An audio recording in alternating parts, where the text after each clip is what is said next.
It is that time again. It is time for HRCYED, the hardest reading challenge you'll ever do. Like a little Sesame Street rainbow. So this was created by Stephanie at QWERTY. I will link her below. And this is 2.0, so it's the second year. It starts on the 7th of July and runs through to the 6th of July. I tried version 1 last year and I got immensely overwhelmed. This year, we're going to try again. We're not taking it seriously. It's for fun, okay? But I thought you could come along with me on the ride. We'll do some reading vlogs and try and get some of these prompts ticked off together.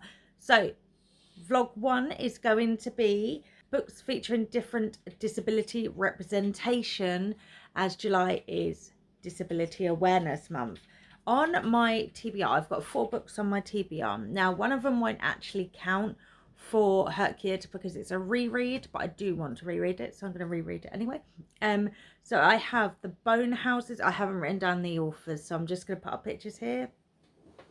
I have The Bone Houses, which features, I believe, a chronic pain from one of the main characters and her brother or something like that. The Bone Houses is a YA fantasy horror, I think.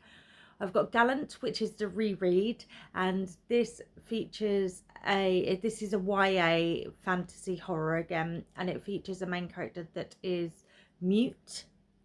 We then have God Killer, which I believe features, I cannot remember what the disability rep is in this.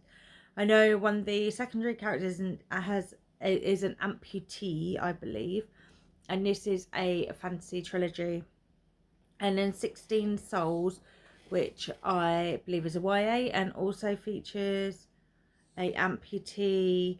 Oh, I think God Killer has PTSD representation. I think that's what it is. I also recently read One of Us Knows. I completely forgot the title of it. One of Us Knows, and I've added that in to my, added it in as one of the books for my disability prompt because it featured a main character with DPD, and I cannot speak to how well the representation was done as someone who does not have DPD, but it did fulfill that prompt. So if this is the first time you're hearing about HRCYED, this is the bingo card. So as you can see, I've got 25 prompts, and each prompt often has multiple books to read. So it is quite a laborious process, but it's a fun challenge. And we will do various prompts throughout this vlog series. But yes, come with me as we read some books with various disability representation. My friends, I did not update you at 50%. I've been just didn't want to stop reading it. So I'm reading The Bone Houses by Emily Lloyd-Jones, and this is really fun. It's a YA fantasy horror, and we follow Rin, who is like a dual POV. We follow Rin, who after all of the adults in their family have died or gone missing, she ends up taking care of her family's graveyard as the oldest sibling. She has a younger brother who's only a couple of years younger than her, then a younger sister who is quite a bit younger, and they are barely making it through as gravediggers. They are struggling financially. The whole town is in financial dire situation, and the like lord of the town or whatever is very much kind of what's the word I'm looking for, he's like hoarding all of the wealth of the town, of course. And the problem with being a gravedigger as well is that the dead don't always stay dead, so that anybody that's left in the forest which is like surrounds their town, will quite often rise back up, and they're called bone houses. And legend says that it's from a decades-old curse. They come into the town and attack those that are living, so they're quite dangerous. And then one day Ellis arrives in town, and he is a apprentice map maker, so he is trying to create a map of the area. He has his own mysterious past, and he comes from the prince's like house, and he ends up hiring Rin to take him through into like the mountains, into the area that hasn't been mapped yet, because he wants to map it. He also has his own reasoning for wanting to go into the mountains, and Rin does it because A, she needs the money desperately, and B, the legend says that the cauldron where these bone houses come from is in that sort of area. She takes it upon herself that she is going to try and end this curse. So away they go together. And Ellis has a chronic pain. He has to have constant herbs to keep the pain at bay. He, by the sounds of it, he broke his shoulder when he was a child. He doesn't remember, but the physicians have said it likely was broken, and then it healed incorrectly. So he has constant pain. He doesn't have as much strength in one of his shoulders. As though, even though he tries not to allow it, it does hinder him in some day-to-day things, although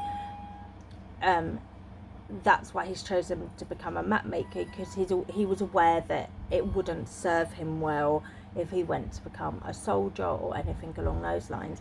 So he doesn't let it hold him back, but it does affect what he can and can't do day to day. And around the 50% mark, he still hasn't properly told Rin that he has this chronic pain, and that he has to take like medicinal herbs to keep the pain at bay. And there was like a slight thing about Rin's brother. So they're on the adventure now. We only were with her siblings for a few chapters, but Rin's brother seems to have some sort of chronic pain as well, I think. Not 100% sure, but I feel like some of the clues were leading that way. So I think this is, I mean, I don't have chronic pain in the sense of a shoulder injury or anything like that, but I think from what I'm reading, it seems to be a really good representation of what life would be like that, especially without like modern medicine. So yeah, at the moment I'm really loving this. I'm actually speeding through this, and I mean, I do love a YA fantasy. The only thing that's making me sad about this book is that it is a standalone, but I'm really enjoying it. So this was a really good book to start with.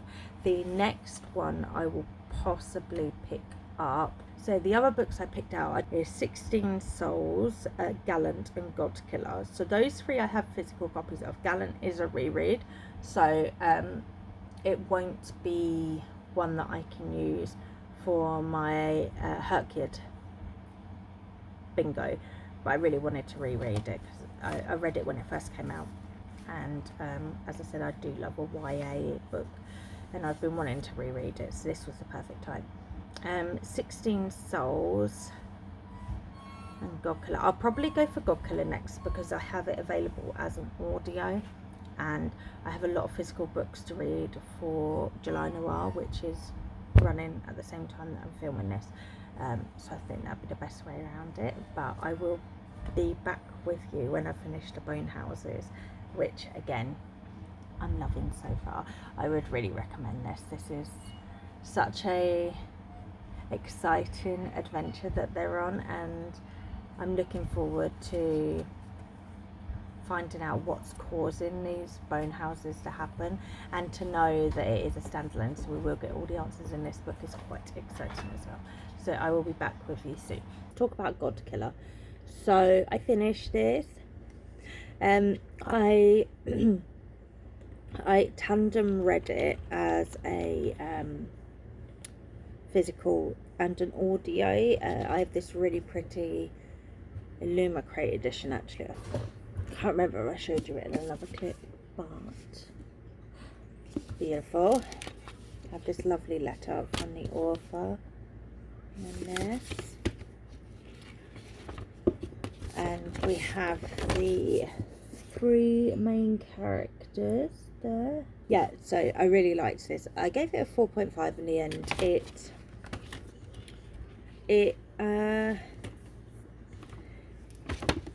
It didn't, like, I went into it with certain expectations and it didn't meet those expectations, but in a really good way. Like, it surprised me with where it went and what it dealt with, and the ending really surprised me. And I didn't expect to love each character as much and love them all on an individual level. I thought they were so just kind of likable. Even the main character, well, not the main character, because they're all kind of main characters, but even Kissen, who is the knight, the god killer, the titular god killer, she's, you know, written to be quite abrasive and stuff, but even she was really likable. And I am on the lookout for the Illuma Crate editions for the next books. I've managed to find book 3, but I haven't picked up book 2 yet, so I'm keeping an eye out on Vinted for that to turn up at a reasonable price. But yeah, I thought this was really good, and I really appreciated the PTSD descriptions for our knight. He is kind of like going through hell with it, really, and he's got PTSD. He's carrying so much guilt, and I just really like, he goes through quite a journey in this book, and it's only gonna get worse with the ending of this. And I just thought it was so well written. So yeah, I really want to pick up book 2 as soon as possible. I'm just over halfway through 16 Souls. This is really fun. I'm really enjoying it. So it's a YA like ghost story. We follow Charlie, who's 16 years old, and when he was a child, he actually died and then was brought back to life. And when he was brought back to life, he can now see ghosts. So he is now a seer. He lives in York, which anyone in the UK will know is arguably very haunted, depending on whether you believe in ghosts or not. And so the reason he died was he had, was it meningitis? He actually had to have both of his legs amputated, so they end at the knee. He does have a wheelchair for when he's in the house, then when he's out of the house he tends to use prostheses. So yeah, he's now 16, and he has learnt to kind of exist, being able to see ghosts. He actually has like 3 ghosts that he's really close with. One of them was a junior doctor that looked after him, and then she unfortunately passed away. One's a child, and one is another woman who's like been a ghost for longer, so she's like an older ghost.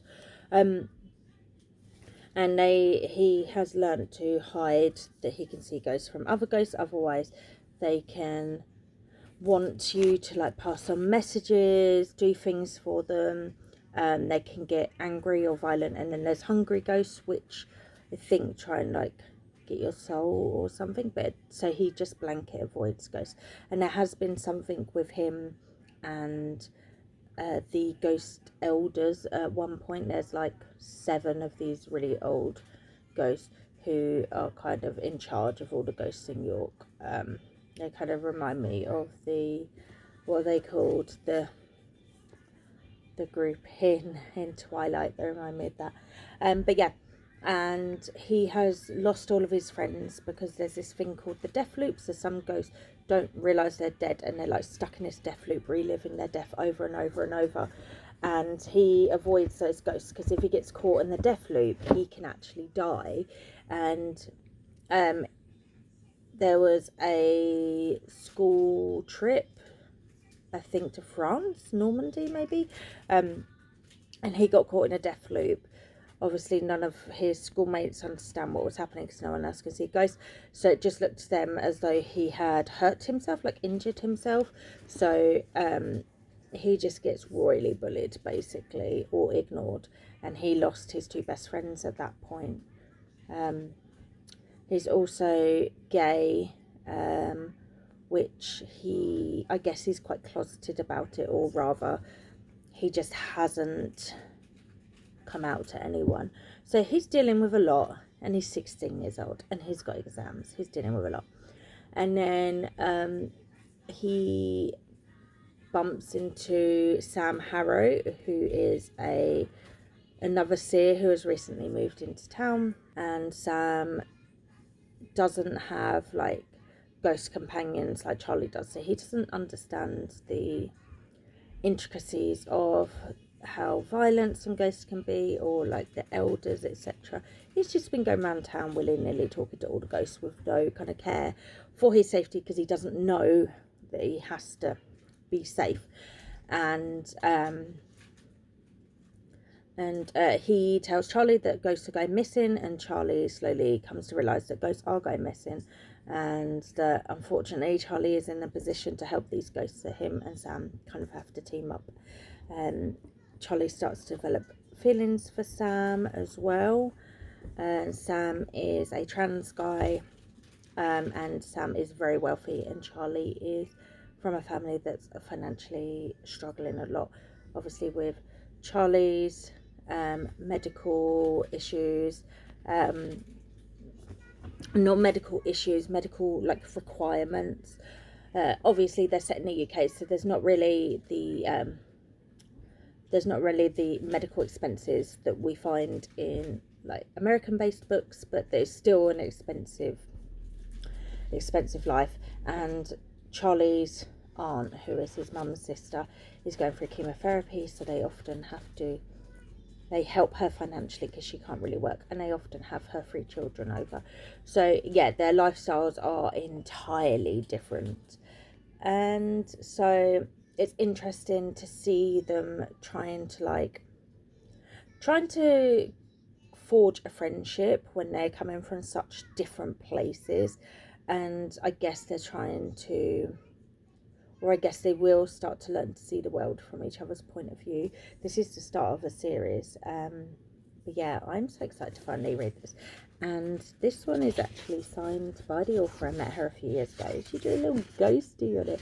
I love Rosie Talbot. I was following her on TikTok for a few years before this book came out, or before I was aware of it. And she's just so fun, and yeah, this is really enjoyable. I'm actually already picking up the second book, because I definitely want to read the second book. And this is also giving me vibes of a game that I obsessively play on the PlayStation. I've talked about this game before. I'll have to put up a picture because I can't remember off the top of my head what it's called. The game itself is quite poorly developed in that it's very glitchy, and the creators never went back and fixed it, unfortunately. So it does have quite a bad reputation, but I think the concept of the game is quite fun. You're like a newly minted ghost. You were a detective who was investigating things, and you play as that detective as a ghost, and then you help other ghosts like find their meaning in, or like be able to cross over by fulfilling things for them. I really enjoy it. I play it quite a lot. It's quite a cozy game for me. And yeah, it kind of gives me that vibes a little bit, so I'm really enjoying this, and I will come and tell you when I'm finished, which won't be long. You want some milk? Okay, this is a terrible lighting and angle situation, but it is what it is right now. I finished 16 Souls. I loved it. I'm very excited to pick up book 2. I need to find out when or if there's a book 3 coming out, or if it's announced or whatever, just so I know. But yeah, I really loved the relationship with Charlie. Well, his relationships with everyone around him, from Sam, who is obviously the love interest, to the ghosts, and also his family. And Sam was such a, no, not Sam, Charlie was such a likable teenager, and I think that Rosie wrote him so well. And yeah, the ghosts element, the ghost situation was fantastic. I just really loved this book, and I cannot wait to read book 2. And as with all these books I've read with disability representation, I appreciate the representation and it not being used as a hindrance throughout the book. And yeah, I can't wait for the second book, because I think the second book is gonna probably have more of a romance with Charlie and Sam. Sam's gonna have so much that he needs to deal with emotionally going into the second book, which is gonna be hard. But yeah, and I was getting really teary at the end with the outcome with some of the ghosts and stuff. It was really good. If you haven't read this, I think pick it up. I think it's got really good disability representation, very good trans representation. It's a YA, very well paced, and yeah, I just think definitely pick it up. I am just over halfway through Gallant. As I mentioned, I think I did mention, yeah, this is a reread, so it doesn't actually count for HRCYED unless I have enough points. I haven't put some of my books into the spreadsheet yet, so I don't know. But yeah, so I am probably over halfway now. So this follows a young girl, Olivia, who is mute, and she's dropped off at a children's school, orphanage, as a baby, and she's grown up obviously not knowing anything about her family and stuff. She's grown up in the orphanage. She's not been well, I don't know if it's an orphanage or, well, they are all orphans, but it doesn't seem as though the kids are adopted, and the school don't really know what to do with her. Only one of the madams, mistresses, whatever, knew sign language, and she taught it to Olivia. The rest of them haven't bothered, and they wanted her to wear this little chalk sign around her neck so that they could get her to write, and she refused. So she's just kind of learned to get along, and she can also see ghouls, which ghosts, and yeah, that's just something that can happen. And then one day, she's about 16 or 17, so she's getting to the point of aging out of this school. One day a letter arrives for her, and it's from her uncle that she didn't know she had, and it basically says, here's what I do know. When you were born, your mother was not well. She took you and fled from us, pursued by delusions of danger. I fear that she is dead, and I can only hope that you still live. So this is a letter that her uncle sent to every school for girls without parents. And he says, you're wanted, you're needed, you belong with us. Come home, dear niece. We cannot wait to welcome you. And it has their address. And the head matron's like, well, you're going to go there, then off you go. And off she goes. She has a car come pick her up, and off she goes. And she does have a journal that was her mother's, and it is spiraling absolute, it is like a visual representation of her mum's insanity, basically. And that's kind of been the thing to give her comfort this whole time. And she gets this house, and it turns out her uncle died like a year ago, and all that's left is her cousin Matthew, who is very much always, from the moment she got there, it's like, you need to leave, you're not welcome here. And then the like lady of the house like thinks she was the nanny for the kids when they were little, and now she's just kind of like a general house looker after her. I don't know. Hannah, and then Hannah's partner Edgar, who also like looks after the grounds. So yeah, it's just those three in the house, and Edgar and Hannah seem determined to keep Hannah there, and yeah, determined to keep Olivia there, and Matthew's like, I don't want you here, basically. And he's very weird with her. And then she finds out, I should check the synopsis actually, double check what is and isn't in the synopsis. Yes, she has to follow 2 rules of the house: don't go out after dusk, and always stay on the right side of the crumbling wall. Oh yes, so there's this wall in the garden, it's crumbling, really weird. It has like an ominous essence to it. Yeah, everyone seems quite weird and secretive about the wall, and then she does find a gate in the wall that she hadn't noticed before. She starts to wonder why there's a gate there, because the wall doesn't go that far. It's like not that long a wall, and it crumbles, and she can like peer around and just see the field like the rest of the garden. But everyone acts really weird about it. And yeah, so where I am, she's just gone through that gate and discovered whatever. I am possibly enjoying this even more than the first time, because I know what's going to come. I don't know, it's not like hindering my experience or my enjoyment of the book at all. 2022 I first read it, so July 2022, and yeah, I'm reading it. I started this end of July this year, or maybe it was August, I can't remember. Oh, that's interesting.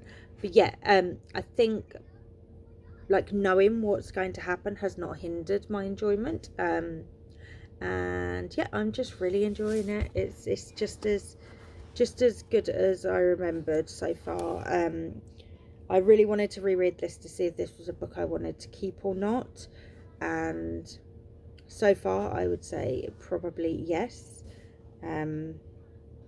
because I am quite enjoying it, but obviously we shall see how it goes. But I'll be finishing this today, so my goal is to finish this in the next couple of hours, in fact. Yeah, but I'm enjoying this, still enjoying this, even though it's a reread. Yeah. So July has now wrapped up. Let's go through what I ticked off my HRCYED bingo across July.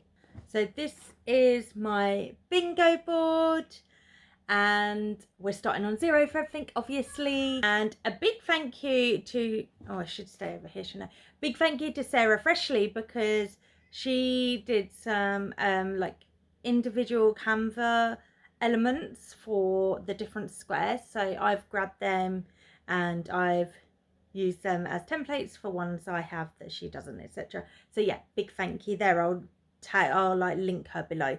But so the first square we're looking at is by the hundreds page count, and I have ticked off a 300 page book with 12 Nights at Rotter House. This was a horror book that's like a twisty turny horror book with a haunted house aspect. The next prompt I've managed to tick a few off on is the horror subgenre challenge. On this one, you picked your own main genre, and then you want to read 6 of the subgenres. I picked horror with the subgenres gothic horror, cozy horror, sci-fi horror, splatterpunk horror, religious horror, and fantasy horror. And I've managed to tick off gothic, sci-fi, splatterpunk, and fantasy with Curdle Creek by Yvonne Battle Felton. I actually have a gothic reading vlog in which you can see all my thoughts on this as I go along. The Luminous Dead is a sci-fi horror. This was my second time trying to read this. I DNF'd it before and I thoroughly loved this. The atmosphere is so eerie and creepy, but if you are like me and hate claustrophobic things or the idea of being under the ground, this has an extra spooky element. For my splatterpunk subgenre book, I read A Psychic Teenage Bloodbath.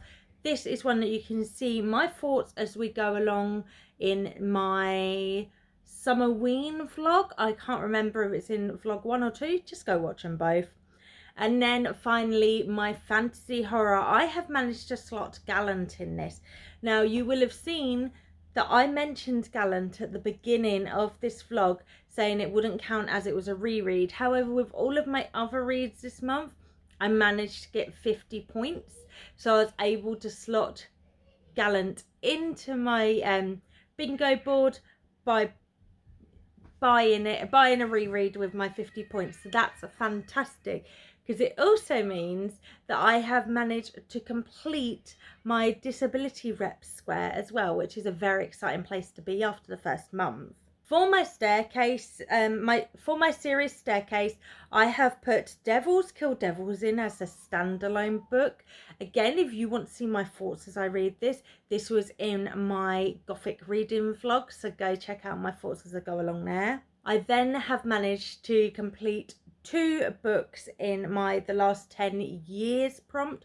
For this, I've decided to read a book that was a nominee for the horror genre in the Goodreads Choice Awards from 2016 to 2025. So one of these books I won't know what I'm reading for another few months, but I managed to tick off 2019 with The Luminous Dead by Caitlin Starlin, 2020 with Lakewood by Megan Giddens.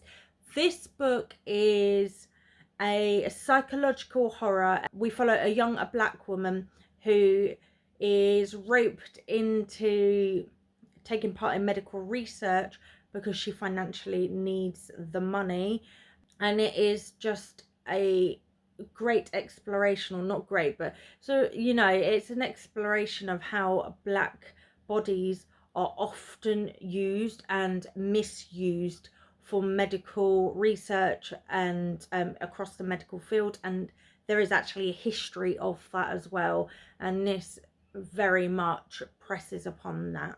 Then the prompts that I managed to tick off in its entirety, we have disability rep. So I read The Bone Houses, as you saw at the beginning of this vlog, and the disability representation in that is chronic pain. We have One of Us Knows, which features a main character with DPD. I keep getting it the wrong way around. DPD. God Killer, which features a main character with PTSD. There's also a main character with a that's an amputee, but obviously another book I read had amputee representation, which was 16 Souls by Rosie Talbot. Our main character is a double amputee in that. And then in Gallant, we have a mute main character. I won't go too much into these books because you have just seen all of my thoughts. For Heritage Months, my July read, I've put The Bone Houses in there as my disability representation book for July. I have managed to tick off a few in my Even Bigger Rainbow Challenge. So I have Bunny by Mona Awad, is a orange book. I have The King in Yellow, a yellow cover book. The Book of Bill is black.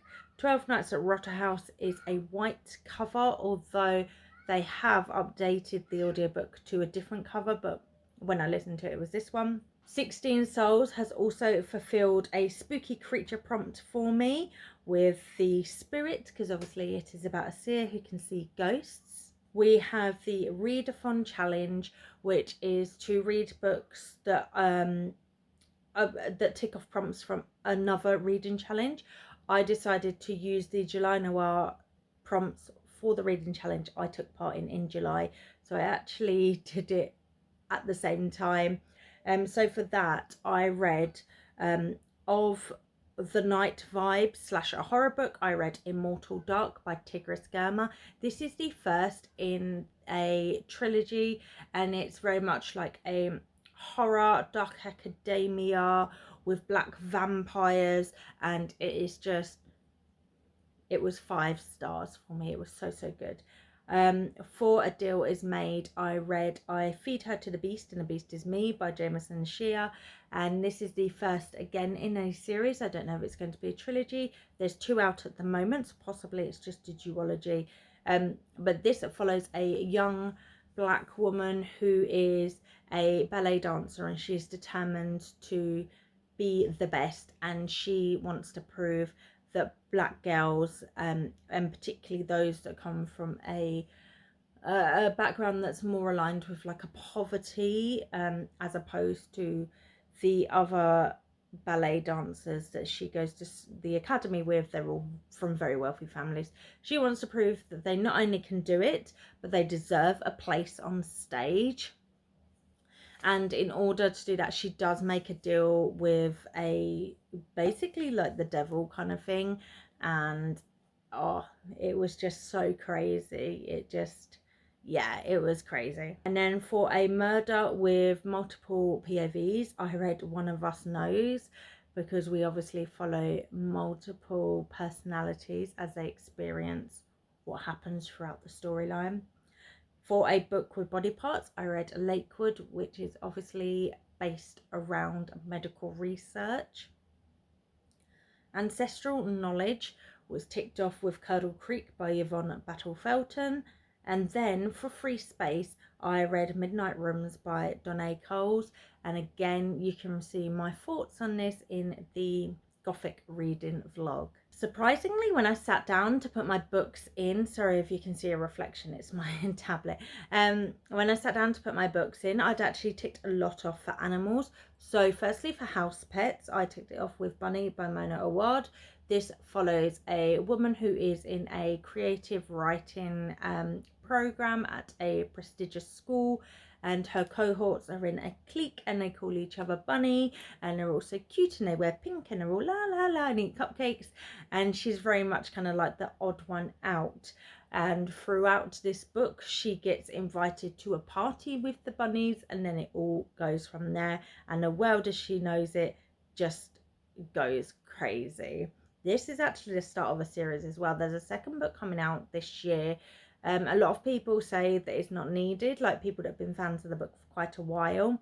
But as it's coming out soon, I probably will pick it up and give it a try.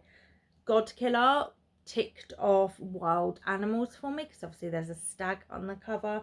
And then for Zoo Animals, I was able to put in I Got Abducted by Aliens, and now I'm trapped in a rom-com by Kimberly Lemming, which is the start of a new series for her called Cosmic Chaos, and this is a sci-fi erotica series with a big chunk of Kimberly Lemming's trademark humour, and it was so fun, and there is a lion on the cover. My next square is the Even a Bigger Queer Alphabet, and I have managed to fill in a few of these across July. So Psychic Teenage Bloodbath, the main couple are a lesbian couple, so that ticks this off. I Got Abducted by Aliens, that is in here, and it ticks off Polly, because our main character gets she actually gets killed by the lion that's on the front cover, and as she dies, she gets taken away by an alien spaceship. The lion goes with her, and she's put on another planet, and when she's there, she meets 2 aliens who quickly take a liking to her, and they end up in a menage a trois, and it is just a fun romp throughout. For BIPOC authors, I was able to reuse a lot of the books I'd already read, because obviously we can put them in 2 squares. So again, we have Devils Kill Devils, Midnight Rooms, I Feed Her to the Beast and the Beast Is Me, and Immortal Dark. For my new releases challenge, I have read Arcana Academy by Elise Kova. This is a start of a series, and it's like a romantasy, I guess. I would say more on the fantasy than a romance side, and it follows a woman that's in a tarot based magic system. If you enjoy One Dark Window, I think you would really enjoy this. And so here is my bingo board. I'm very proud. I'm very proud. I think this is a great start. In the August vlog that you'll see soon, this one's delayed because I've had a migraine and it's just been hell. But in the August vlog, I have been trying to tackle some adaptations. I don't unfortunately tick off the whole prompt, but I do get through. I do put some in there, so that is a good start. So yes, let me know any of your favorite reads from the last few months. If you're taking part in HRCYED, let me know in the comments any prompts that you have ticked off or you're making good progress in, or if you have any books that you think I should put in for any of my prompts. Make sure to like and subscribe so you can see any videos that are upcoming. If you want to say hi but don't have any books to recommend to me, drop a sun or moon emoji for the tarot magic system in Arcana Academy. And by the way, I really recommend that book, and I will see you soon for another video. Bye friends.